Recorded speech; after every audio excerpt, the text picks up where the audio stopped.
बांग्लादेश में एक बार फिर छात्रों का आंदोलन और आज ढाका में जुटने वाले हैं 30 लाख छात्रों की बांग्लादेश का संविधान बदलने की मांग है। आज नए संविधान की रूपरेखा का ऐलान होगा। ढाका के शहीद मीनार परिसर में जुटेंगे ये छात्र।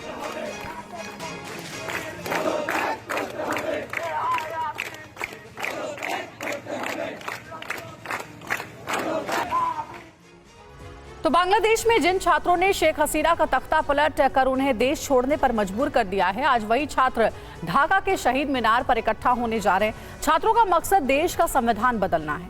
करीब 30 लाख छात्र आज ढाका में जुटने वाले हैं। छात्रों के आगे मोहम्मद यूनुस की अंतरिम सरकार भी घुटने टेकते नजर आ रही है। छात्र संगठनों ने आम जनता से इसमें भाग लेने की अपील की है। इस दौरान छात्रों और पुलिस के बीच विवाद संभव है। पुलिस भीड़ को तितर बितर करने के लिए लाठीचार्ज, आंसू गैस या पानी की बौछारों का इस्तेमाल कर सकती है। और बांग्लादेश में कट्टरपंथ का एजेंडा जारी किया जा रहा है। बाकायदा संविधान बदलने की बात कही जा रही है। छात्र नेताओं ने मांग की है कि 1972 का संविधान खत्म हो जाना चाहिए। आरोप में 1972 के संविधान को जी हां मुजबिस्ट कहा गया और विधान करार दिया गया। इसे तर्क दिया जा रहा है कि संविधान के जरिए भारत की कथित आक्रामकता के लिए रास्ता खोला गया था।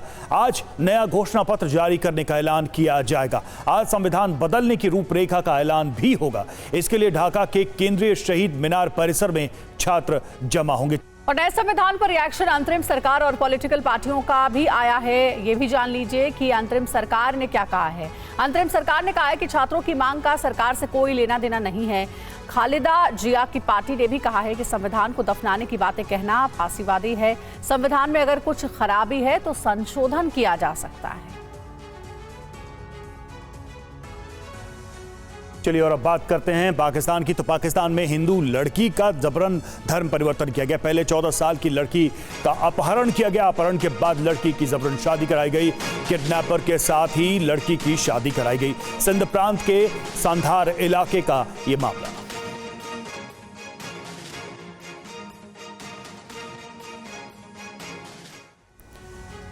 तो पाकिस्तान में हिंदुओं पर अत्याचार का नया मामला क्या है, ये जान लीजिए। सिंध प्रांत के संघार में 14 साल की लड़की का अपहरण हुआ। गुलाम रसूल खोसो नाम के शख्स ने अपहरण किया था। अपहरण के बाद नाबालिग लड़की से रेप किया गया। गुलाम रसूल खोसो से ही लड़की की शादी करा दी गई। शादी के बाद हिंदू लड़की का जबरन धर्म परिवर्तन करा दिया गया।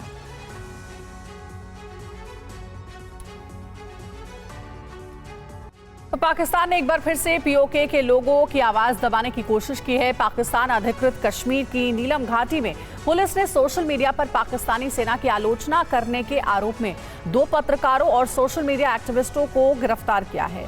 बताया जा रहा है कि स्थानीय पत्रकार हयात अवान और मीडिया कार्यकर्ता वसीम ख्वाजा को रविवार को अरेस्ट कर लिया गया।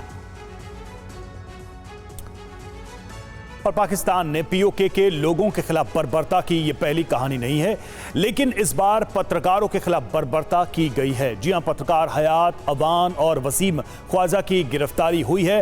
3 दिसंबर 2024 को अत मुकाम पुलिस स्टेशन में शिकायत की गई थी। 10 दिसंबर 2024 को प्रिंसिपल की शिकायत पर केस दर्ज किया गया। एफआईआर में cyber crime act, telegraph act और धमकी देने की धाराएं लगाई गई हैं। और इन दोनों पत्रकारों की गिरफ्तारी से यह साफ हो गया है कि पीओके में सच बोलना जुर्म है। इन दोनों पत्रकारों ने सोशल मीडिया पर पाकिस्तानी सेना की आलोचना की थी। स्कूली छात्राओं को आर्मी कैंप भेजने का खुलासा किया था। कौशल विकास कार्यक्रम के नाम पर कैंप में छात्राओं को भेजा गया था। स्कूल की प्रिंसिपल जुबैदा बशीर ने पत्रकारों की शिकायत कर दी थी। कहा जा रहा है कि यह शिकायत सेना के दबाव में की गई। शिकायत में पत्रकारों पर सख्त कार्रवाई की मांग की गई थी। और पत्रकारों की गिरफ्तारी पर स्थानीय लोगों का गुस्सा फूट पड़ा। स्थानीय लोगों ने पाकिस्तानी सेना के जुल्म के खिलाफ आवाज बुलंद की है। चलिए और बात करते हैं दिल्ली चुनाव से जुड़ी हुई खबर की। दिल्ली चुनाव में आम आदमी पार्टी का बड़ा दांव। आज से पुजारी ग्रंथी योजना का रजिस्ट्रेशन की शुरुआत करेंगे केजरीवाल। हर महीने 18,000 रुपए देने का वादा।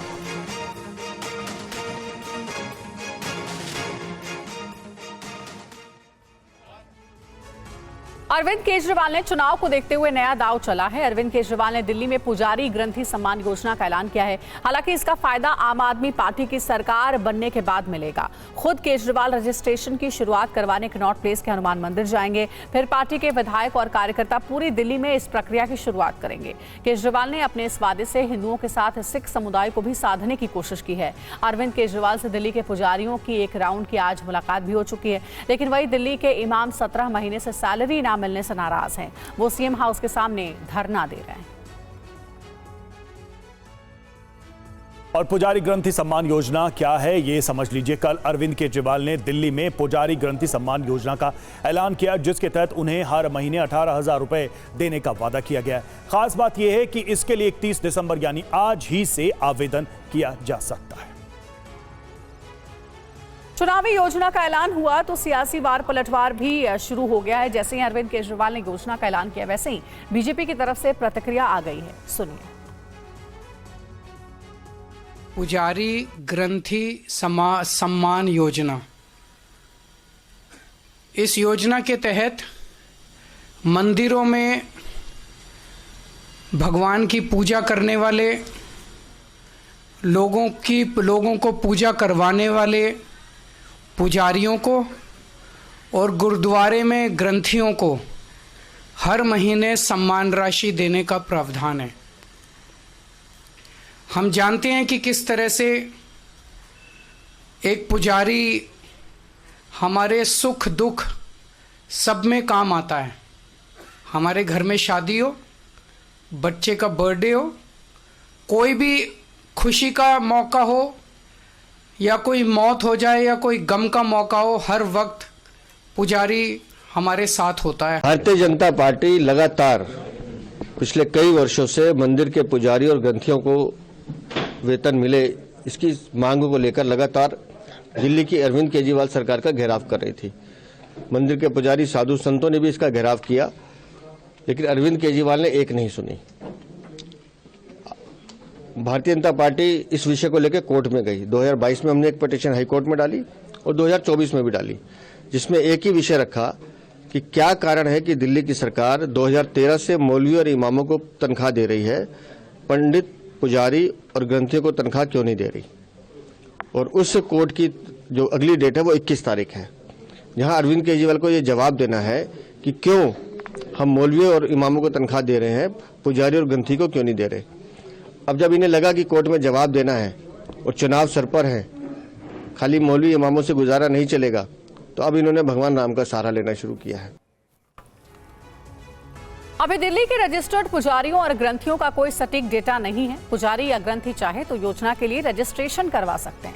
पार्टी सबका अपने स्तर पर रजिस्ट्रेशन करेगी। रजिस्ट्रेशन के बाद असली या फिर नकली का वेरिफिकेशन होगा। चुनाव के बाद दिल्ली सरकार इस योजना के लिए नीति तय करेगी, तभी पैसा मिल पाएगा। अभी ये सिर्फ एक ऐलान है। पुजारी ग्रंथी सम्मान योजना पर क्या कहना है दिल्ली सरकार के मंत्री सौरभ भारद्वाज और बीजेपी सांसद प्रवीण खड्डेलवाल का, ये भी सुनिए। भारतीय जनता पार्टी के पेट में दर्द तो हमेशा से रहता है। देते हैं तो उनके पेट में दर्द, ना दें तो उनके पेट में दर्द। मेरा सिर्फ भारतीय जनता पार्टी से कहना है, आप भी दीजिए।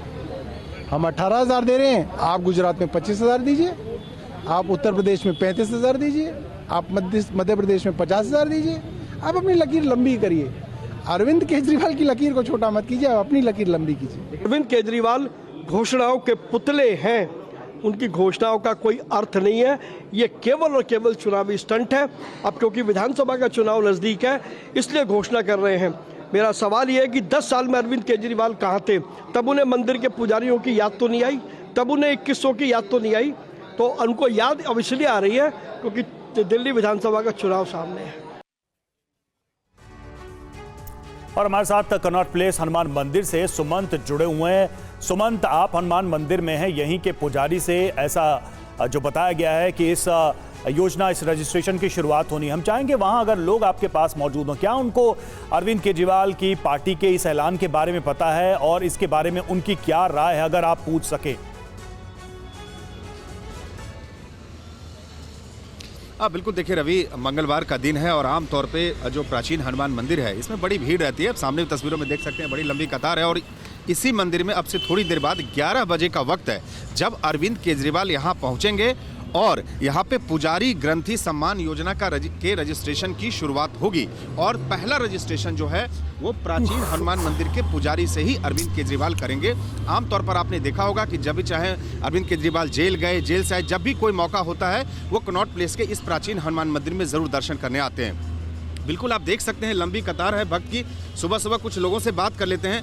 कल अरविंद केजरीवाल ने एक ऐलान किया कि अब अच्छा नहीं है, चलिए कुछ और लोगों से। आपको पता है, कह रहे हैं कि अब पुजारियों को भी पैसा दे, पुजारी को भी पैसा देने का उन्होंने डिसीजन लिया है। कैसे देखती हैं आप?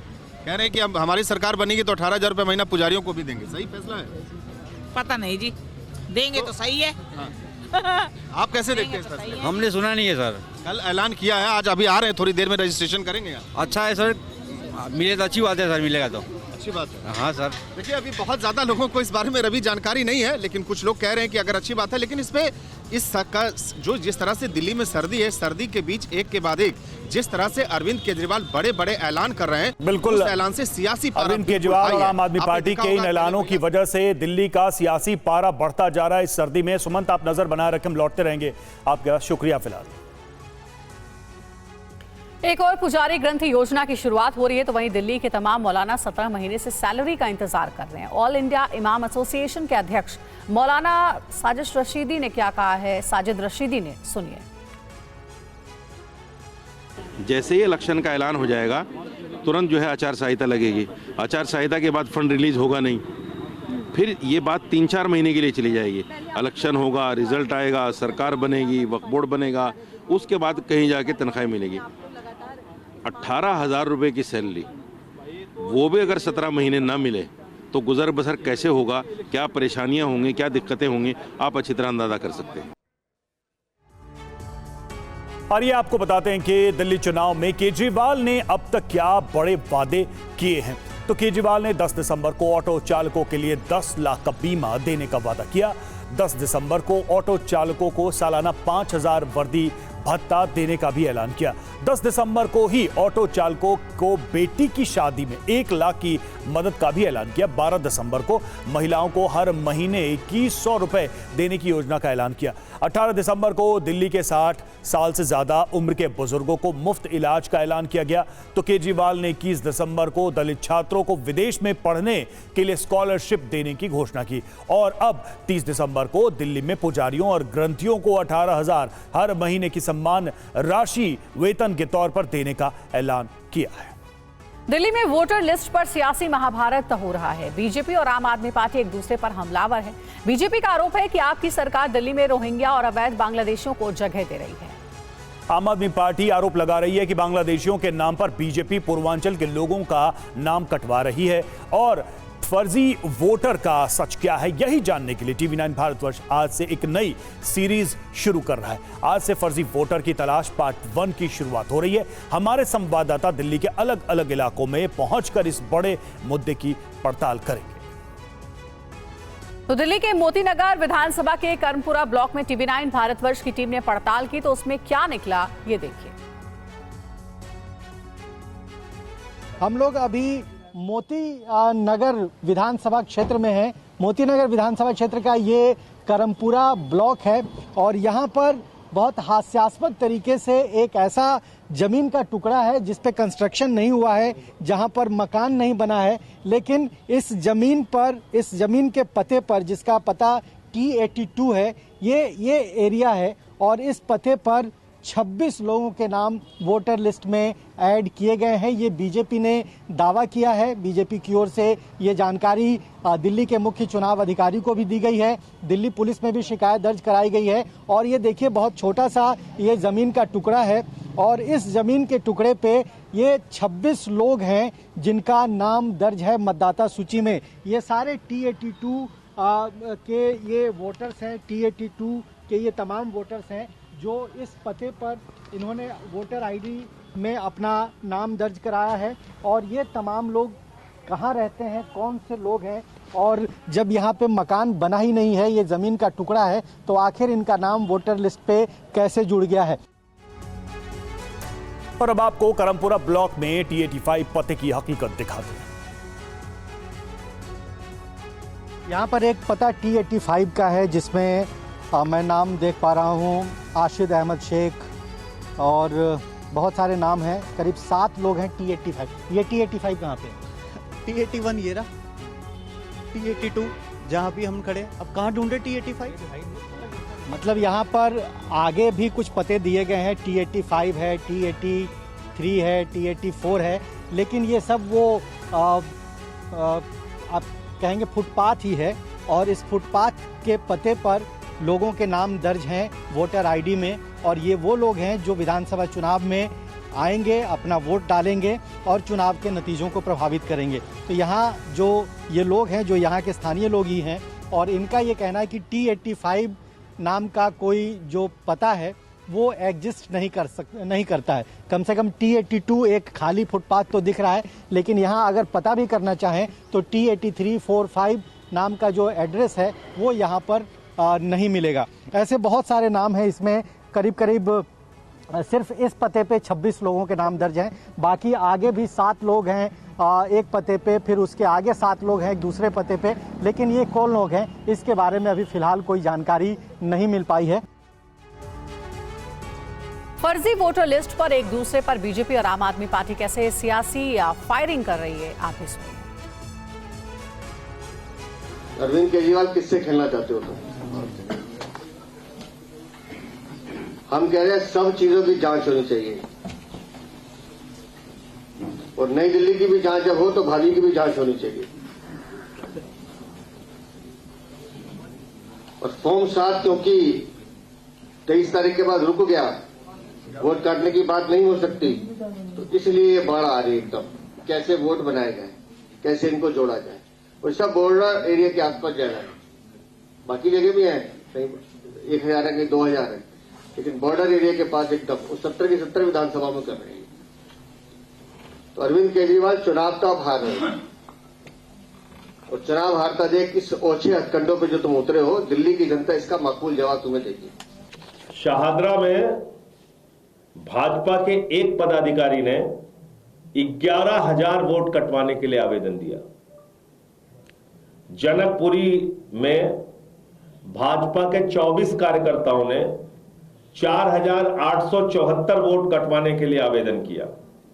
तुगलकाबाद में भारतीय जनता पार्टी के 15 कार्यकर्ताओं ने 2,435 वोट काटने के लिए आवेदन किया। बीजेपी वालों, तुम्हारा पाला दिल्ली में आम आदमी पार्टी और अरविंद केजरीवाल से पड़ा है। तुम्हारे झूठ, तुम्हारे फरेब, तुम्हारे घोटाले को यहां उजागर करेंगे और चुनाव में किसी भी प्रकार की गड़बड़ी नहीं करने देंगे। हमारे पूर्वांचल के भाइयों का वोट कटवाने की कोशिश मत करना, उसमें तुम विफल होगे और उसमें हम तुमसे लड़ाई लड़ने का काम करेंगे। मेरे हाथ में नई दिल्ली विधानसभा की वोटर लिस्ट है। आप अपने कैमरे को अगर जूम करके देख सकते हैं तो इसमें कोई भी मकान संख्या नहीं है। इनमें मकान संख्या के आगे कोई भी एड्रेस नहीं है। या तो लिखा हुआ है 0 या लिखा है डैश या लिखा है 1 या लिखा है A। कोई भी एड्रेस नहीं है। बिना किसी एड्रेस के किसी भी मकान का कैसे वोट बन सकता है, ये पूरे दिल्ली में इसकी जांच होनी चाहिए कि दिल्ली के मुख्यमंत्री अरविंद केजरीवाल अपनी विधानसभा में पिछले 3 बार से जीत रहे हैं और ऐसी वोटें हजारों की संख्या में उनकी विधानसभा में बनी हुई है।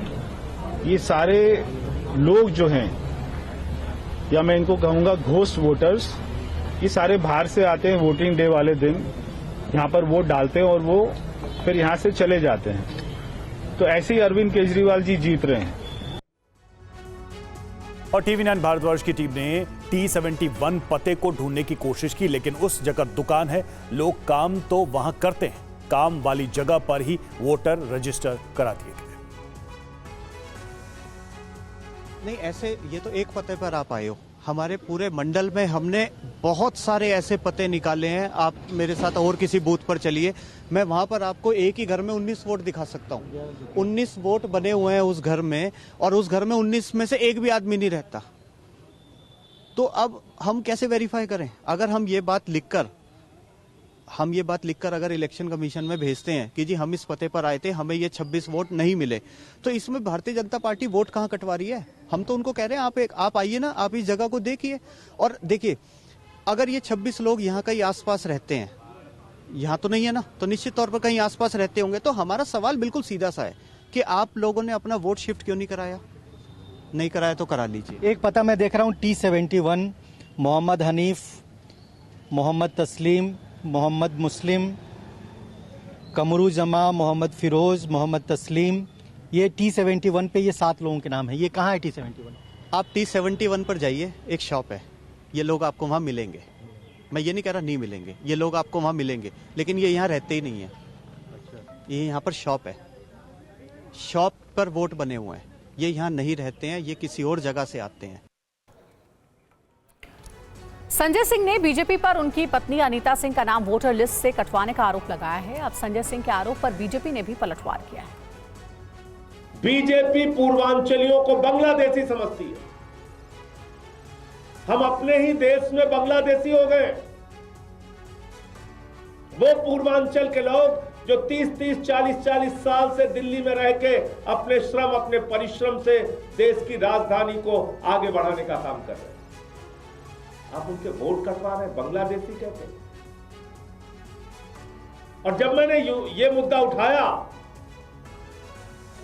तो उन्होंने बदला लेने के लिए, सबक सिखाने के लिए, मेरी पत्नी का वोट कटवाने के लिए ही एप्लीकेशन दे दिया। एक उदाहरण लेके आ गए कि संजय सिंह जी कह रहे हैं उनकी पत्नी का वोट कट गया है और उनकी पत्नी का एफिडेविट है संजय सिंह जी के राज्यसभा के चुनाव में कि my name is enrolled to 188 Sultanpur constituency Uttar Pradesh state. तो जब आपका उत्तर प्रदेश में नाम है वोटर लिस्ट में, तो आपका तो दूसरी जगह नाम हो ही नहीं सकता, तो कटने का कोई सवाल नहीं। और अगर आपने 2 जगह नाम लिखवा लिया है तो फिर तो आपको सजा मिलनी चाहिए। इस देश में चुनाव आयोग ऐसा कार्य करने वाले सामान्य व्यक्ति को क्या सजा देगा ये तो बात की बात है, लेकिन अगर सांसद की पत्नी ही ऐसा करें तो फिर तो सांसद की सदस्यता चली जानी चाहिए। तो TV9 की टीम फर्जी वोटर लिस्ट की पड़ताल के लिए हर रोज दिल्ली के अलग अलग इलाके में होगी। खबरों में आगे बढ़ते हैं अब।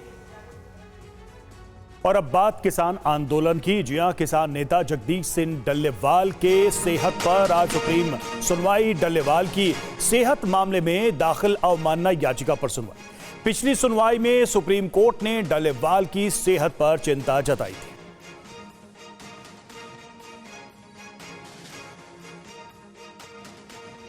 और इस बीच पंजाब के खनौरी बॉर्डर पर किसानों ने रात भर पहरा दिया है। उन्हें इस बात का डर सता रहा था कि पुलिस रात में किसान नेता जगजीत सिंह डल्लेवाल को गिरफ्तार कर सकती है। डल्लेवाल 35 दिनों से आमरण अनशन पर बैठे हुए हैं।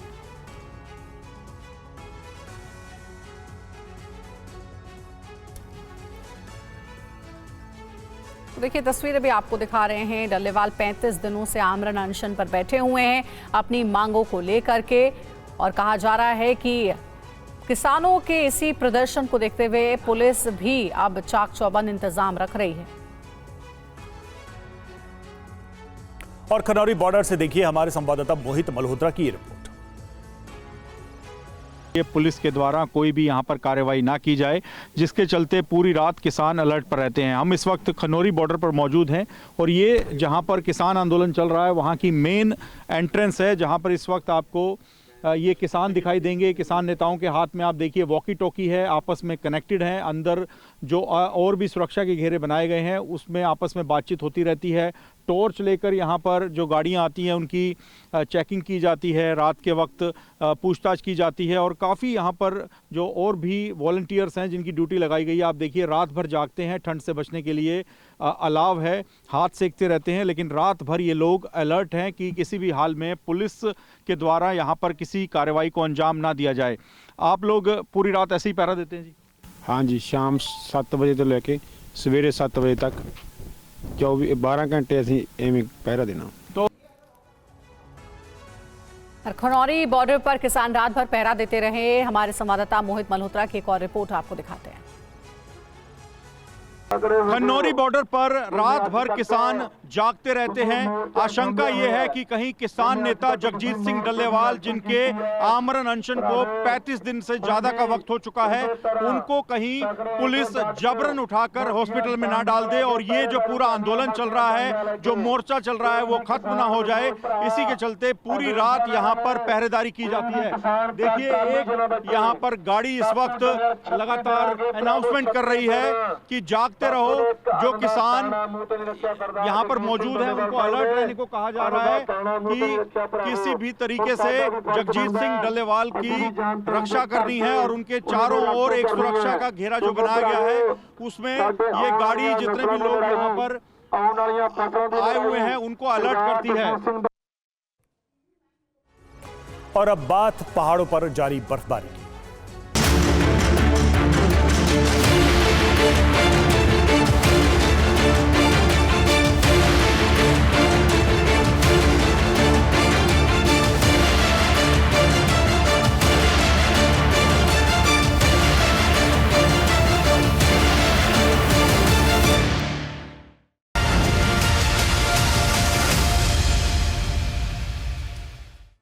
तो देश के पहाड़ी राज्यों में जबरदस्त बर्फबारी चल रही है। जम्मू कश्मीर, हिमाचल प्रदेश और उत्तराखंड के कई इलाकों में भारी बर्फबारी का दौर जारी है। इससे सैलानी जश्न में डूबे हैं। पर्यटक खूब मौज मस्ती करते नजर आ रहे हैं। बर्फबारी ने सैलानियों और व्यापारियों के चेहरे पर मुस्कान ला दी है, तो वहीं मुसीबतें भी कम नहीं हो रही हैं। भारी बर्फबारी से सड़कों पर फिसलन बढ़ गई है, जिससे कई जगह सड़क हादसे भी हुए हैं। सड़कों से बर्फ हटाने का काम भी लगातार जारी है। जम्मू कश्मीर के गुलमर्ग में भारी बर्फबारी के चलते ये क्षेत्र वंडरलैंड में बदल गया है। लोग खूब मस्ती करते नजर आ रहे हैं और बर्फबारी का लुत्फ उठा रहे हैं।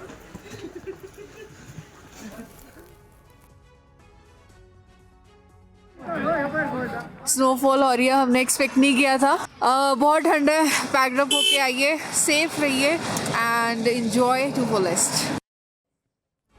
और चलिए अब आपको दिखाते हैं जम्मू कश्मीर के अनंतनाग की तस्वीरें, जहां धरती पर सफेद चादर बिछी नजर आ रही है। देखिए, ये टॉप एंगल से ली गई तस्वीरें हैं। दूर दूर तक सिर्फ बर्फ ही बर्फ नजर आ रही है। मकान हो, सड़कें हो, सभी बर्फ से ढकी नजर आ रही है।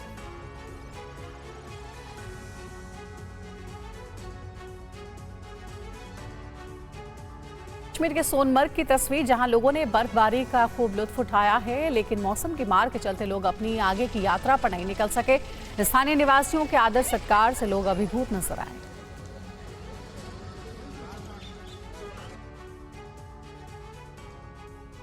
और अब आपको दिखाते हैं बर्फबारी की 8 तस्वीरें। जम्मू कश्मीर के गुलमर्ग, सोनमर्ग, भद्रवाह, अनंतनाग, बडगाम, डोडा की ये तस्वीरें हैं, जहां पहाड़ों पर बर्फ की सफेद चादर बिछ गई है। सड़कें भी पूरी तरह से सफेद नजर आ रही हैं। ये तस्वीरें बर्फबारी की। और अब आपको बडगाम की तस्वीर हम दिखा रहे हैं। ये देखिए, चारों तरफ बर्फ की सफेद चादर नजर आ रही है। भारी बर्फबारी हुई है इस इलाके में, इसलिए घाटी में हर ओर बर्फ ही बर्फ नजर आ रही है और इसी वजह से स्थानीय लोगों को भी काफ़ी दिक्कतों का सामना करना पड़ रहा है। सड़क यातायात बाधित हो गई है और सैलानी भी कई जगहों पर फंसे हुए हैं।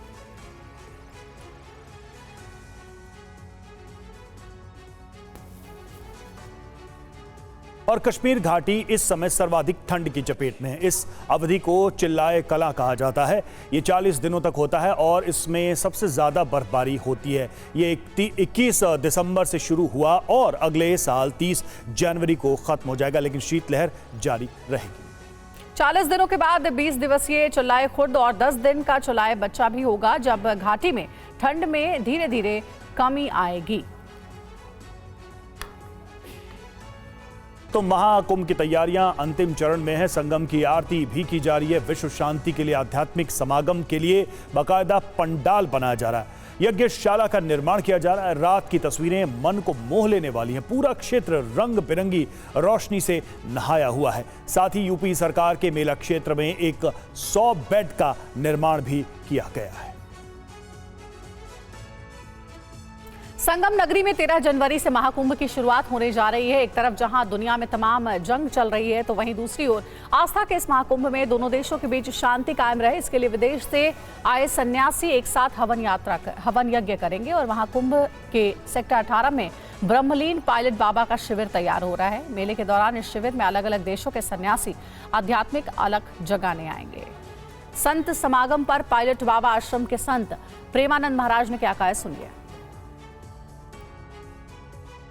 यह कैंप जो है एक अंतर्राष्ट्रीय कैंप है। महायोगी पायलट बाबा जी एक अंतर्राष्ट्रीय संत हैं और यहाँ पर नियर अबाउट सैकड़ों देशों के जो है भक्त लोग आते हैं, जो सेल्फ रियलाइज्ड के रास्ते पर चलना चाहते हैं, जो यह ज्ञान लेने आते हैं कि हम स्वयं अगर अपने आप में ही स्वच्छ, सुंदर और पवित्र रहें, तभी हम दुनिया के लिए एक सच्चा पथ प्रदर्शक बन सकते हैं, मार्गदर्शक बन सकते हैं। पर महाकुंभ में आने वाले श्रद्धालुओं के स्वास्थ्य का पूरा ध्यान रखा जाएगा। बाकायदा 100 बेड के अस्पताल का भी निर्माण किया गया है, जिसमें बीमार साधु संत और श्रद्धालु अपना इलाज फ्री में करा सकेंगे। हॉस्पिटल के डॉक्टरों से सुनिए अस्पताल में क्या क्या सुविधाएं मौजूद हैं।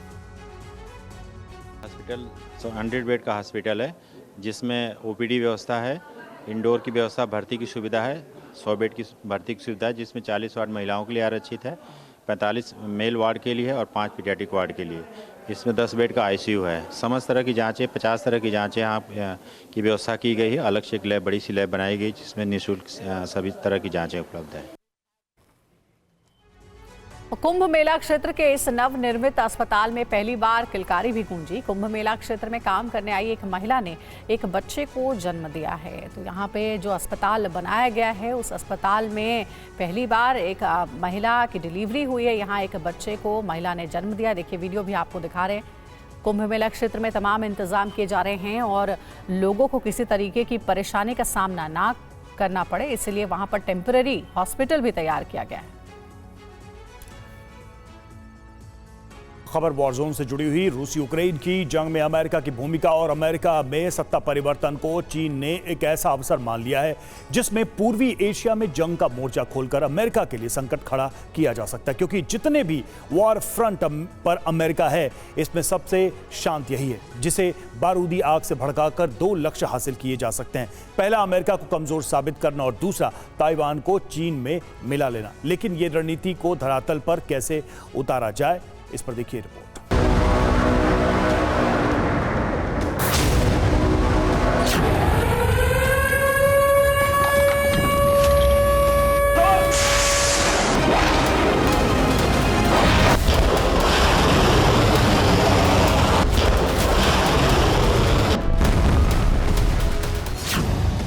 दहका दक्षिण चीन सागर, पूर्व में छिड़ेगा महासमर।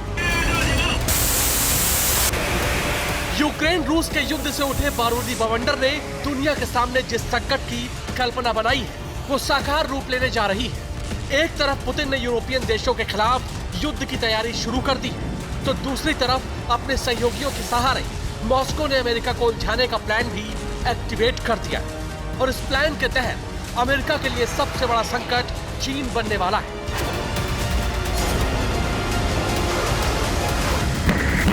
दरअसल बीजिंग में गुप्त रूप से इस जंग में आगे बढ़ने का फैसला लिया गया है, लेकिन ध्यान भी रखा गया है कि जंग का मोर्चा रूस के साथ मिलकर नहीं, बल्कि अकेले खोला जाए, ताकि टकराव की स्थिति में पहले ही आर्थिक रूप से नुकसान झेल रहे अमेरिका के सामने रास्ते कम बचे। यही वजह है कि इस बार चीन ने अमेरिका में सत्ता परिवर्तन के समय को अवसर बनाया।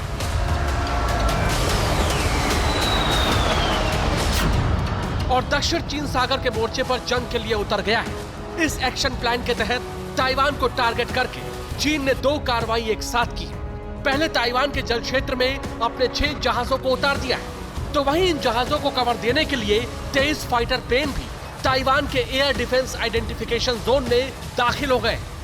चीन की इस कार्रवाई को ताइवान के कोस्ट और रडार ने एक साथ दर्ज किया है, लेकिन चीन की सेना रुकने का नाम नहीं ले रही। ताइवान के उत्तरी क्षेत्र में दर्ज हुई इस हलचल के बाद भी चीन की सेना दक्षिण चीन सागर में एक्टिव मोड में नजर आ रही है, और इसका कारण है इसी सागर में रूस की मौजूदगी।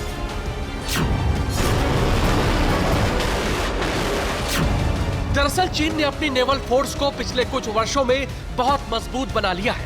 अब चीन की नौसेना अमेरिका का मुकाबला करने में सक्षम है और इस क्षमता को बढ़ा रही है रूस की न्यूक्लियर पनडुब्बी, जो इस समय रूस के बेड़े के साथ दक्षिण चीन सागर में तैनात की गई है। हालांकि इस तैनाती का मकसद युद्धाभ्यास बताया जा रहा है जो चीन के साथ हो रहा है, लेकिन यही वॉर एक्सरसाइज अमेरिका के लिए चुनौती बन रही है, क्योंकि जब भी चीन और रूस इस समुद्र में युद्धाभ्यास करते हैं तो कहीं ना कहीं युद्ध का आगाज भी होता है और रूस के विदेश मंत्री का दावा इसकी पुष्टि करता है। सर्गेई लावरोव के मुताबिक अमेरिका ताइवान स्ट्रेट में भड़काऊ कार्रवाई कर रहा है। ताइवान को अमेरिका की तरफ से हथियार मिल रहे हैं। अमेरिका की ये कार्रवाई चीन पर दबाव बढ़ाने वाली है। यही वजह है कि ताइवान के मोर्चे पर चीन की हिमाकत अमेरिका के खिलाफ युद्ध का संकेत दे रही है, जिसकी शुरुआत दक्षिण चीन सागर से होगी।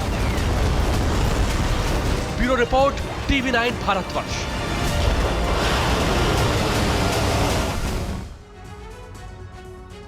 और अब खबर सीरिया से है। असद शासन के दौरान विद्रोही गुटों और असद की सेना के बीच भीषण संघर्ष होता था। सीरिया के वॉर जोन में युद्ध पीड़ितों का इलाज कैसे होता था, हम इसकी एक्सक्लूसिव तस्वीरें लेकर आए हैं।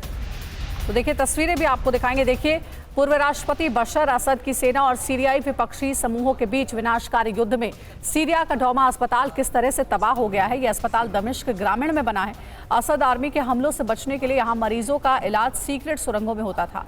ये एक मिनी अस्पताल जैसा काम करता था। अस्पताल के डॉक्टर मोहम्मद दाहर ने इस सीक्रेट टनल की पूरी तस्वीर दिखाई है।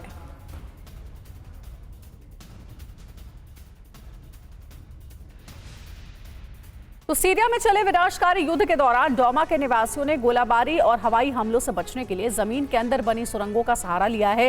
ये सुरंगें सिर्फ बमबारी से बचने का जरिया नहीं थी, बल्कि युद्ध में घायल नागरिकों और सैनिकों के लिए अस्पतालों का काम भी कर रही थी।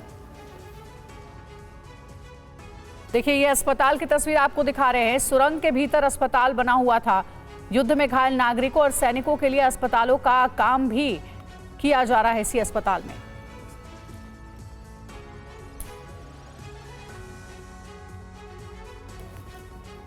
तो ये सुरंग में बने अस्पताल की तस्वीर आपको हम दिखा रहे हैं, जहां सीरिया में जंग के दौरान जो लोग घायल होते थे, सैनिक, नागरिक, उनका इलाज यहां चलता था।